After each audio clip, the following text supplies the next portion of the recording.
बहनों, अस्सलामु अलैकुम वरहमतुल्लाहि वबरकातुहू। उम्मीद करती हूँ अल्लाह के फ़ज़्ल व करम से आप सब ठीक होंगे। जिन बहन भाइयों ने अभी तक हमारा चैनल सब्सक्राइब नहीं किया, उनसे दरख्वास्त है कि हमारे चैनल को सब्सक्राइब करें और लाइक करें। आज का हमारा टॉपिक है कि टाइमिंग बढ़ाने के लिए मेडिसिन का इस्तेमाल करना जायज़ है या नहीं। मेरे एक भाई ने ये सवाल किया, उसके जवाब के लिए मैंने ये वीडियो बनाई ताकि आप सब लोग ये बात जान लें। मेरे प्यारे भाइयों, आप सब जान लें कि अल्लाह पाक ने सब मर्दों की जिसामत के मुताबिक उनके जिस्म के हर हिस्से को तहलीक किया है। इसलिए हर मर्द की टाइमिंग उसके जिस्म के मुताबिक होती है, उसकी खुराक पर इन्हसार करती है, जो वो रोज़ खुराक खाते हैं कि वो उनके लिए कितनी मुफीद है। मेरे भाइयों, आपसे सबसे पहले ये सवाल करती हूँ कि आपको कैसे महसूस होता है कि आपकी टाइमिंग कम है और आप किसी मेडिसिन का इस्तेमाल करके अपने टाइमिंग को बढ़ा सकते हैं। ज़्यादातर मर्द इस गलत फहमी में मुब्तला रहते हैं कि उनकी टाइमिंग कम है, लेकिन हकीकत में ऐसा कुछ नहीं होता, क्योंकि ये मूवीज़ देखने के बाद जहन में बात आती है। वो सब एक मूवी की हद तक ही होता है।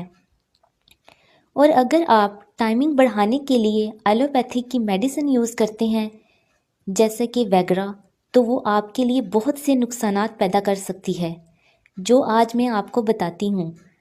डॉक्टर्स की तहकीक के मुताबिक वैगरा जैसी मेडिसिन इस्तेमाल करने से जो बच्चे पैदा होते हैं वो बहुत ज़्यादा लड़ने वाले होते हैं। वो मिनट में मरने मराने के लिए तैयार हो जाते हैं। उनके अंदर एहसास नाम की कोई चीज़ नहीं होती, क्योंकि उनकी पैदाइश ही इस तरह के हार्मोन से होती है।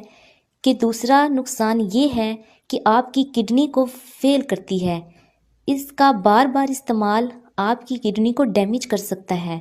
मसलन अगर किसी मर्द की शादी हुई है और उसकी शादी की पहली रात है, तो वो मेडिसिन इस्तेमाल कर लेता है, तो वो अगली रात क्या करेगा और बाकी सारी ज़िंदगी क्या करेगा, क्योंकि उसने पहले दिन ही मेडिसिन इस्तेमाल कर ली है। वो मेडिसिन इस्तेमाल करके अपनी बीवी को आदत डाल देगा ज़्यादा टाइमिंग की, तो कल को अगर उतनी टाइमिंग नहीं मिलेगी तो उसकी बीवी की जिस्मानी तस्कीन पूरी नहीं होगी, यानी उसको मज़ा नहीं आएगा।